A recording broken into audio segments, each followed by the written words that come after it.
My employees are my strength, and their happiness is my commitment.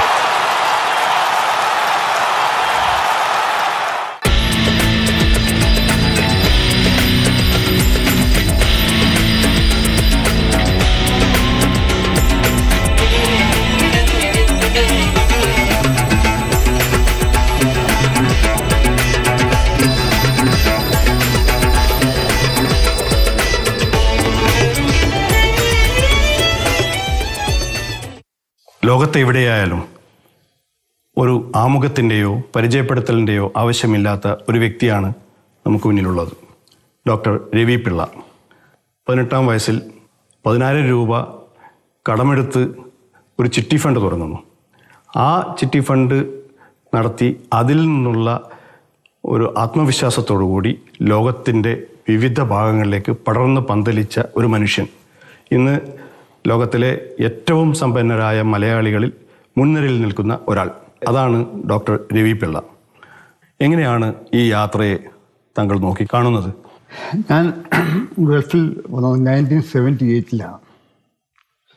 അന്ന് ഗൾഫിൽ വരുമ്പോൾ എന്നെ അറിയുന്ന ഒരാൾക്കാരും എല്ലാ കേരളക്കാർ വളരെ കുറവാണ്. ഞാൻ അപ്പോൾ പരിചയപ്പെട്ടതും ഈ സൗദികൾ മാത്രമാണ്. സൗദി അറേബ്യയിൽ അൽക്കോബാർ, ദഹ്റാൻ, ദമാം ഒറ്റ ഏരിയയാണ്. അപ്പോൾ അവിടെയാണ് ഞാൻ വന്നത്.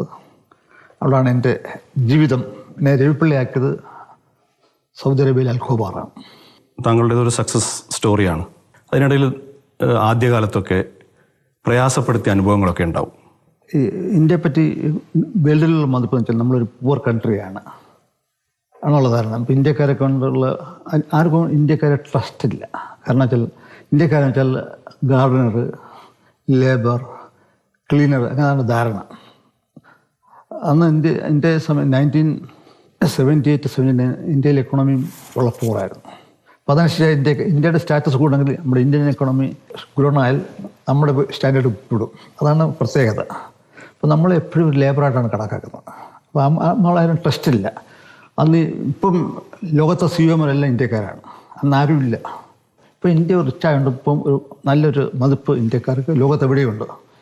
ഞാൻ വരുമ്പോൾ ഇന്ത്യക്കാർ പൂറാണെന്നുള്ള ധാരണയാണ്. ആ ട്രസ്റ്റും കുറവാണ്. അതാണ് മെയിൻ കാരണം. പ്രവൃത്തിയിൽ കൂടെ മാത്രമേ ട്രസ്റ്റ് എടുക്കാൻ പറ്റുള്ളൂ. ആ പ്രവൃത്തി കൊണ്ട് ട്രസ്റ്റ് കൊണ്ട് മാത്രമാണ് നമുക്ക് മാറ്റം ഉണ്ടായത്. താങ്കളിവിടെ വരുമ്പോൾ ഇന്ത്യക്കാർ ഏത് തൊഴിലായിരുന്നു പ്രധാനമായിട്ടുണ്ടായിരുന്നത്? താങ്കൾ പരിചയപ്പെട്ട ആൾക്കാർ കഫറ്റേറിയയിലായിരിക്കാം, അല്ലെങ്കിൽ അതേപോലെയുള്ള തൊഴിൽ മേഖലയിലായിരിക്കില്ലേ കൂടുതലുണ്ടായിരുന്നത്? വർക്കേഴ്സ് കാറ്ററിംഗ് മാത്രമാണുള്ളത്. അല്ലാതെ വൈറ്റ് കോളർ ജോലിയിൽ ആൾക്കാർ വളരെ വളരെ കുറവായിരുന്നു. എഞ്ചിനീയേഴ്സ് വളരെ കുറവായിരുന്നു. താങ്കൾ കോളേജിൽ പഠിക്കുമ്പോൾ അന്നത്തെ പ്രീ ഡിഗ്രി 10ാം ക്ലാസ് കഴിഞ്ഞ് പ്രീ ഡിഗ്രിക്ക് ചേരുമ്പോൾ തന്നെ 10,000 രൂപ ഒരു വായ്പയായി വാങ്ങി ഒരു ചിട്ടി കമ്പനി തുടങ്ങി, രവി ചിറ്റ്സ്. അതെ.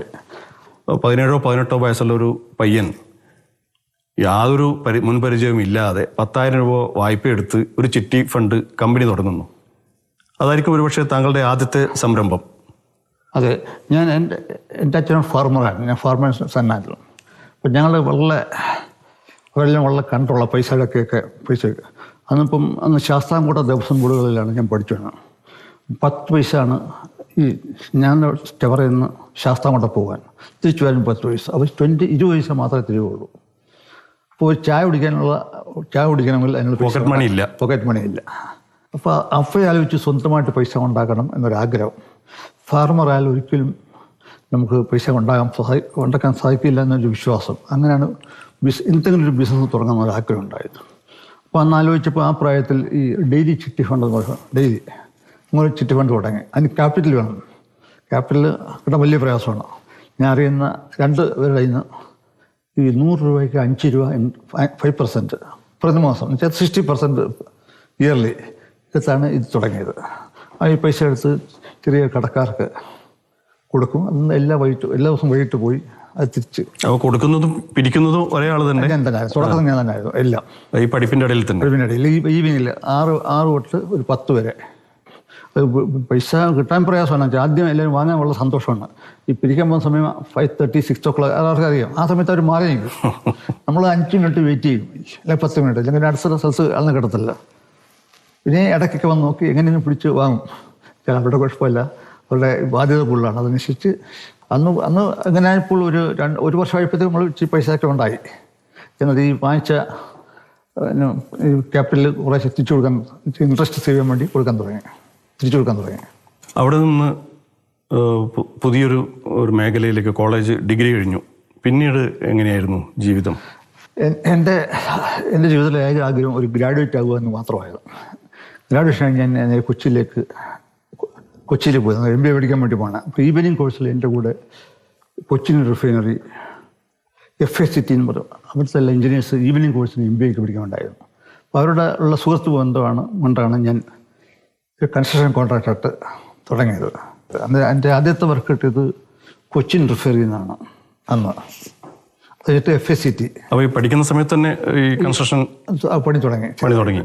അപ്പോൾ എങ്ങനെയായിരുന്നു അതിൻ്റെ വർക്കേഴ്സിനൊക്കെ എങ്ങനെ കണ്ടെത്തും? അത് നമ്മൾ സബ് കോൺട്രാക്ട് ആയിരുന്നു കൊടുക്കും. നമ്മളെടുത്തിട്ട് ഒരുപാട് സബ് കോൺട്രാക്ട് ഏരിയയുണ്ട്, അങ്ങനെ കൊടുക്കും കേട്ടോ. അതാണ് ഒരു ചെറിയ ഗ്യാപ്പും ഒരു 4 to 5% നമുക്ക് ലാഭം കിട്ടുമായിരുന്നു ആ കോൺട്രാക്ട് വാല്യൂവിൻ്റെ. ഇപ്പോൾ 10% ലാഭം കിട്ടിയ 5% നമ്മൾ ഈ സബ് കോൺട്രാക്ടേഴ്സിന്, അപ്പോൾ അവർ ലാഭം നമ്മൾ അങ്ങനെയാണ് ഉണ്ടാക്കുന്നത്. അവിടെ നിന്ന് പിന്നെ ഗൾഫിലേക്കുള്ള യാത്ര എങ്ങനെയാണ്? ഞാൻ ആ സമയത്ത് വെല്ലൂർ ന്യൂസ്പ്രിൻ്റെ വർക്ക് തുടങ്ങിയപ്പോഴാണ്. എൻ്റെ ബൗണ്ടറി സ്റ്റോൺ ഉൾപ്പെടെ ചെയ്തത് ഞാനാണ്. അതുകൊണ്ട് ഇഷ്ടംപോലെ വർക്കുകൾ കിട്ടുമായിരുന്നു. വർക്കുകൾ കിട്ടപ്പോൾ ഈ മറ്റുള്ള കോൺട്രാക്ടേഴ്സ് മുഖാന്തരം ഒരു ലേബർ സ്ട്രൈക്ക് ഉണ്ടായി. അങ്ങനെ ആ വർക്ക് അവിടെ അവസാനിക്കേണ്ടി വന്നു. അങ്ങനെയാണ് ഞാൻ അത് നഷ്ടമായില്ല, ബ്രേക്ക് ഇവനായി. ഓക്കെ. ഒരിക്കലും ഗൾഫിൽ പോകണ്ടെന്ന് ഒരു ആഗ്രഹമായിരുന്നു.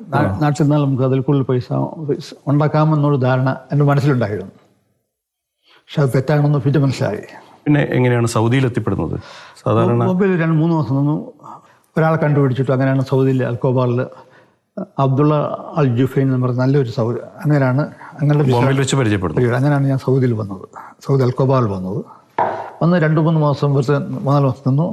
ആണ് പല അറബിയിലേക്ക് കണ്ടിട്ട് അങ്ങനെയാണ് ഇപ്പോഴത്തെ സ്പോൺസറായ നാസറിലേക്ക് കാണുന്നതും.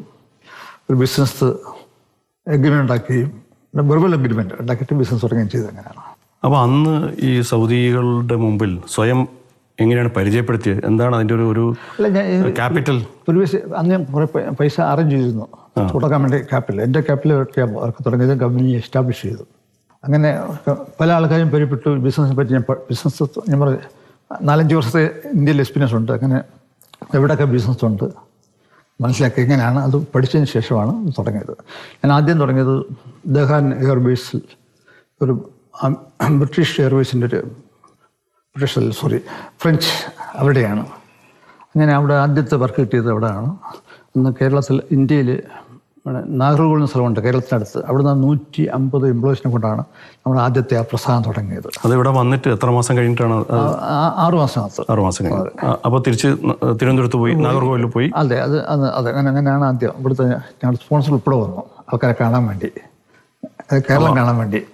അങ്ങനെയാണ് ആദ്യത്തെ പ്രസ്ഥാനം തുടങ്ങുന്നത്. അപ്പോൾ അന്ന് വന്നതിൽ കൂടുതൽ മലയാളികളാണോ അല്ലെ തമിഴ് കേരള ബോർഡറാണ്? അപ്പോൾ എന്നിട്ട് ഇവിടെ വന്ന് വർക്ക് തുടങ്ങുന്നു. അതെ. ഇപ്പോഴും ഏതാണ്ട് 1.5 ലക്ഷം വർക്കേഴ്സ് കൂടെയുണ്ട് അല്ലേ ലോകത്തിൻ്റെ വിവിധ ഭാഗങ്ങളിലായിട്ട്. ഇപ്പം മിക്കവാറും എല്ലാ ഗൾഫ് രാജ്യങ്ങളിലും പ്രോജക്ട്സ് ഉണ്ട്, മറ്റ് സ്ഥലങ്ങളിലും കേരളം ഉൾപ്പെടെയുള്ള സ്ഥലങ്ങളിലൊക്കെ ഉണ്ട്. ഇനി എന്താണ് ഈ വർഷം അവസാനം അല്ലെങ്കിൽ ഇനി അടുത്ത വർഷത്തെ എത്ര? പറഞ്ഞല്ലേ, എംപ്ലോയീസിനെ ഞങ്ങളൊക്കെ എൻ്റെ ഫാമിലി ആയിട്ടാണ്. എനിക്ക് ഏറ്റവും കൂടുതൽ എത്ര പൈസ ബാങ്കിലുള്ളതൊന്നുമല്ല, എത്ര ആൾക്കാർക്ക് തൊഴിൽ കൊടുക്കാൻ എന്നുള്ളതാണ് എൻ്റെ ഒരു സന്തോഷം. ഒരു എംപ്ലോയി ഇവിടെ വന്നാൽ അവരുടെ 4-5 പേര് ഫാമിലി ഉണ്ട്, അവർ രക്ഷപ്പെടുകയാണ്. അപ്പോൾ എത്രയും കൂടുതൽ ജോലി കൊടുക്കുക, അതാണ് ഏറ്റവും കൂടുതൽ. ആഹാരം കൊടുക്കുന്നത് ഞാനാണ്. ദിവസം 1 ലക്ഷത്തിൽ കൂടുതൽ ആൾക്കാർക്ക് 3 തവണ ഭക്ഷണം കൊടുക്കുന്നുണ്ട്. ഏറ്റവും സൂപ്പറായ ഫുഡ് കൊടുക്കുന്നുണ്ട്, അതാണ് സന്തോഷം. എല്ലാ മാസവും കൃത്യമായ ശമ്പളം അവരുടെ വീട്ടിലെത്തും.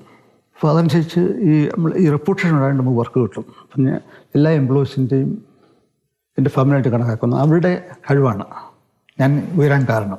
ഒരു ടീം വർക്ക്. എംപ്ലോയീസ് ഇല്ലെങ്കിൽ, ആത്മാർത്ഥമായ എംപ്ലോയീസ് ഇല്ലെങ്കിൽ ഒരിക്കലും എന്നെ ഉയരാൻ പാടില്ല, ഉയരാൻ സാധിക്കുകയില്ലായിരുന്നു.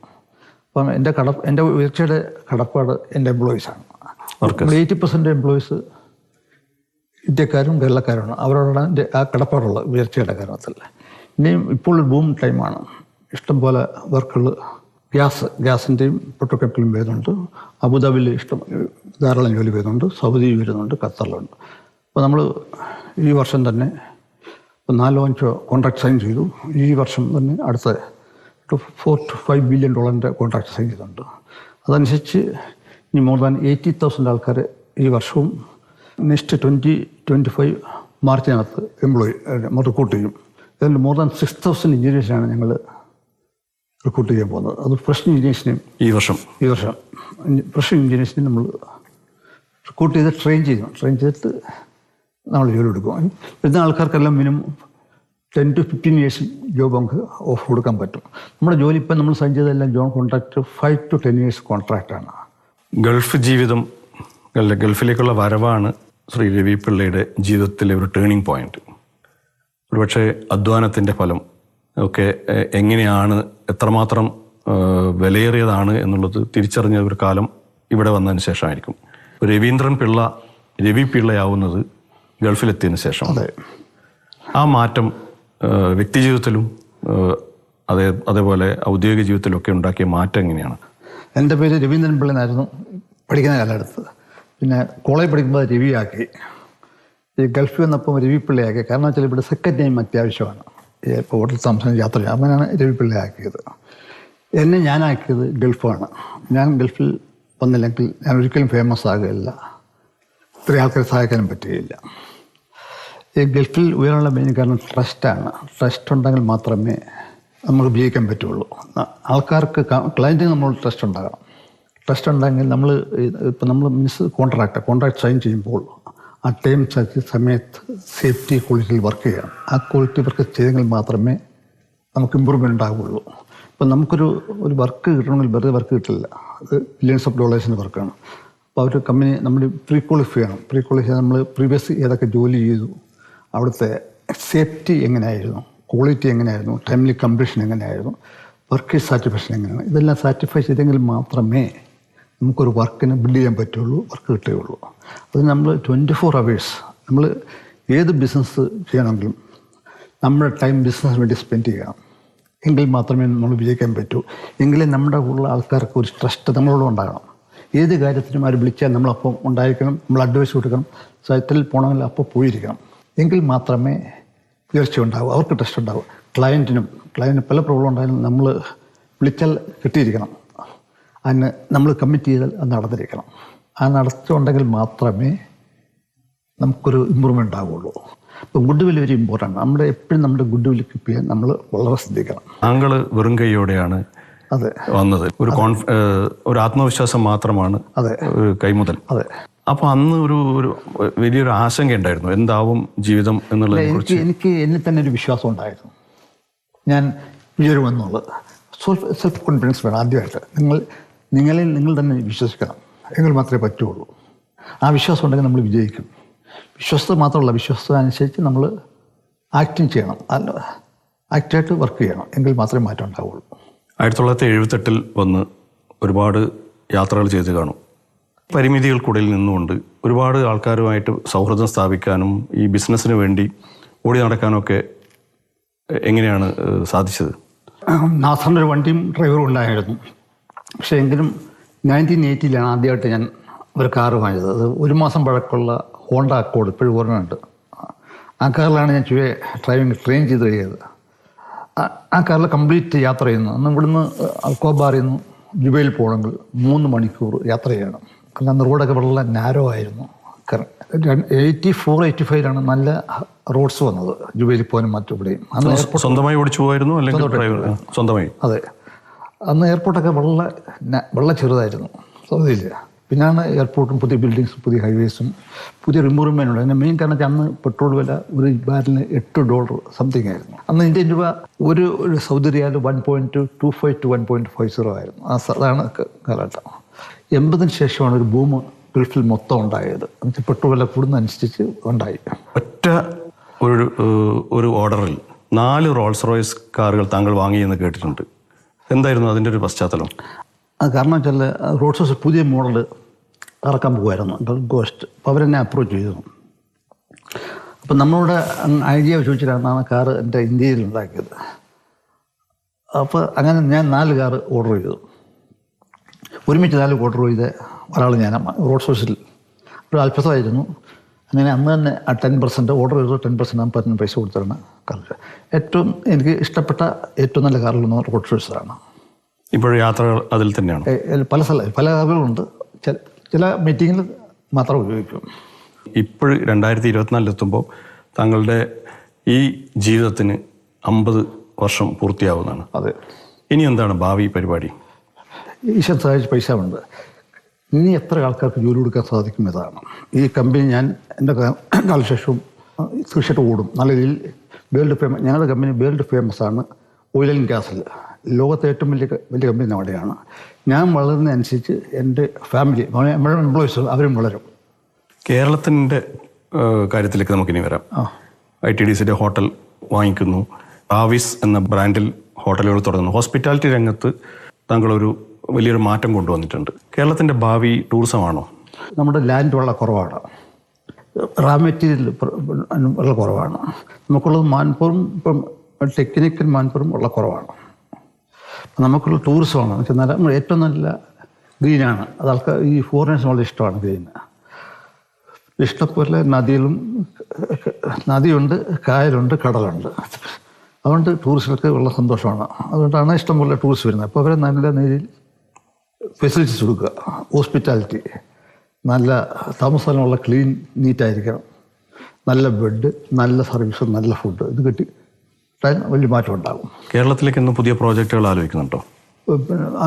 നോക്കുന്നുണ്ട്. ഗൾഫിൽ എന്താണ് പുതിയ പ്രോജക്റ്റ് വരുന്നത്? ഗൾഫിൽ ഇഷ്ടംപോലെ ജോലികൾ വരുന്നുണ്ട്. നമ്മൾ ഏറ്റവും നല്ലത് ഈ ഗ്യാസ് ആൻഡ് റിഫൈനറീസ് ആൻഡ് പെട്രോകെമിക്കലാണ്. അത് നമുക്കിപ്പോൾ കോൺട്രാക്റ്റ് അടുത്ത 5 to 10 years കോൺട്രാക്ട് സൈൻ ചെയ്യുന്നുണ്ട്. നമ്മൾ മോർ ദാൻ 80,000 ആൾക്കാരെ പുതിയതായിട്ട് റിക്രൂട്ട് ചെയ്യുന്നുണ്ട്. അത് മോസ്റ്റ്ലി 80% നമ്മുടെ ഇന്ത്യയിൽ നിന്നായിരുന്നു. ദുബായിൽ കുറേ റിയൽ എസ്റ്റേറ്റ് പ്രോജക്ട്സ് ഉണ്ടായിരുന്നു. പുതിയൊരു എന്തെങ്കിലും വരുന്നുണ്ടോ? പുതിയ പ്രോജക്റ്റ് ബിസിനസ് വേയിൽ തുടങ്ങാൻ പോകുന്നുണ്ട്. 100 floor 100 നിലകളുള്ള പുതിയ ബിൽഡിങ്. അത് അത്യാധുനിക രീതിയിലുള്ള ബിൽഡിങ്, ദുബായിൽ കാണാത്ത രീതിയിലുള്ള ബിൽഡിങ്ങിൻ്റെ പ്രപ്പോസലുണ്ട്. ഈ ഓഗസ്റ്റിൽ ആ വർക്ക് തുടങ്ങിയിരിക്കും. അതുകൊണ്ട് 1400 അപ്പാർട്ട്മെൻറ്റ് ഈ ബിൽഡിങ്ങിലുണ്ടാവും. അതിൻ്റെ കാരണം വെച്ചാൽ ഇപ്പോൾ ഇഷ്ടംപോലെ വിസ കൊടുക്കുന്നുണ്ട്. Golden visa. അപ്പാർട്ട്മെൻറ്റിൽ ഫ്ലാറ്റ് വാങ്ങിച്ചു കഴിഞ്ഞാൽ ഗോൾഡൻ വിസ വളരെ എളുപ്പമാണ്.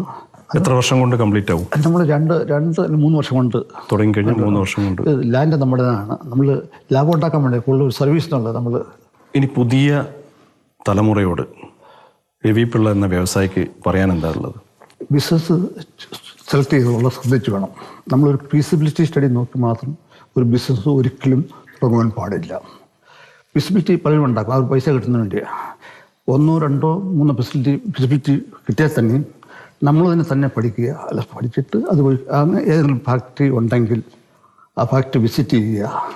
അടുത്ത എത്ര വർഷം ഇപ്പം ടെക്നോളജി ചേഞ്ച് ചെയ്തുകൊണ്ടിരിക്കുകയാണ്. ഇന്നത്തെ ടെക്നോളജി നാളെ മാറ്റം ഉണ്ടാകും.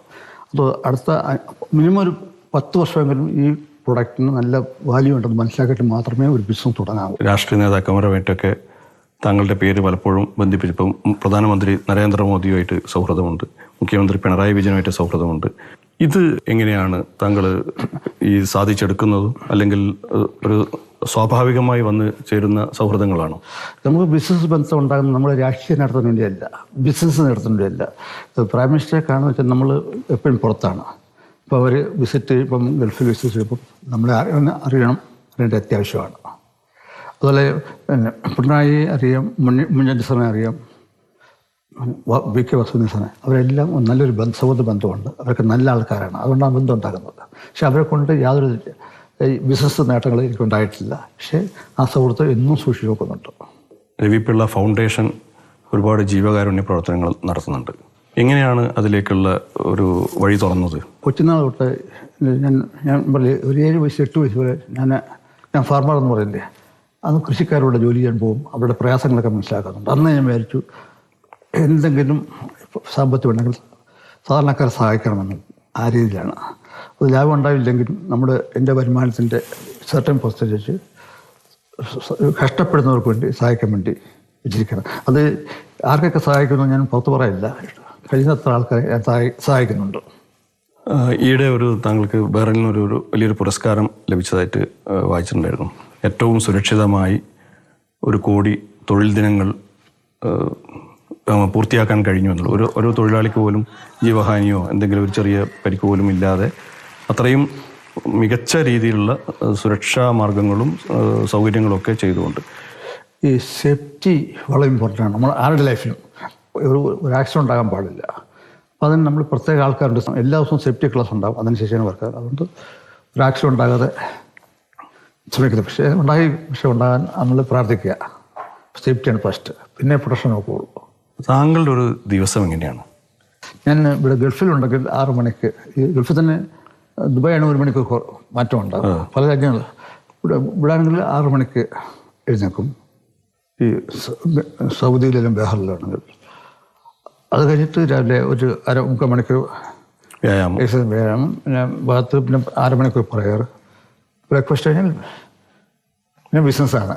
അത് അധികവും ഓഫീസുകളിൽ പോവോ അല്ലെങ്കിൽ ഫോൺ?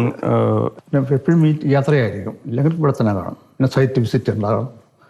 പിന്നെ ഓരോ സൈറ്റിലും പ്രത്യേക വീഡിയോ കോൺഫറൻസ് ഉണ്ടാകും, അതിനുശേഷം ഫ്ലാഷ് ഉണ്ടാകും. ഇതിനിടയിലും ഫാമിലിക്ക് ഇഷ്ടംപോലെ സമയം കൊടുക്കാറുണ്ട്. ഫാമിലിക്ക് റെസ്റ്റ് ബാക്കിയുള്ള ടൈം. ഞാൻ പറയുന്നത് കല്യാണം കഴിഞ്ഞപ്പോൾ എൻ്റെ വൈഫിനെ പറഞ്ഞു, എൻ്റെ ഫസ്റ്റ് വൈഫ് ബിസിനസ്സാണ്, സെക്കൻഡ് ആണ് വൈഫിനും അറിയാം. അത് വൈഫിനെ ആദ്യം പറയുകയും ചെയ്തു. അതാണ് സംഭവം.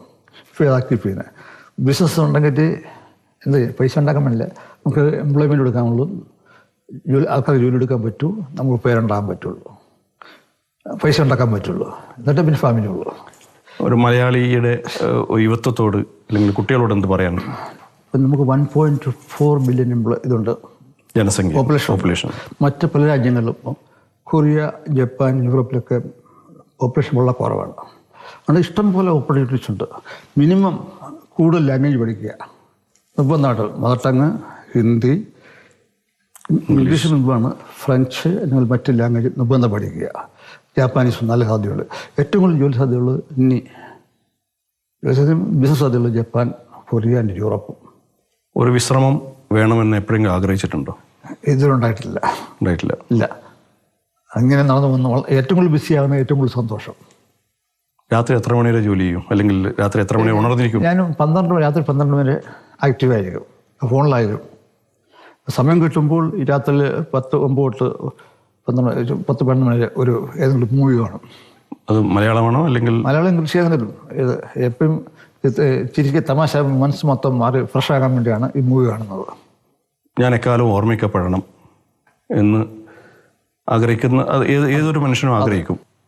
എന്തായിരിക്കും ആഗ്രഹം? ഞാൻ ഒരു 100 കോടി രൂപ ഇതിനു വേണ്ടി മാറ്റിവെക്കാൻ പോവുകയാണ്.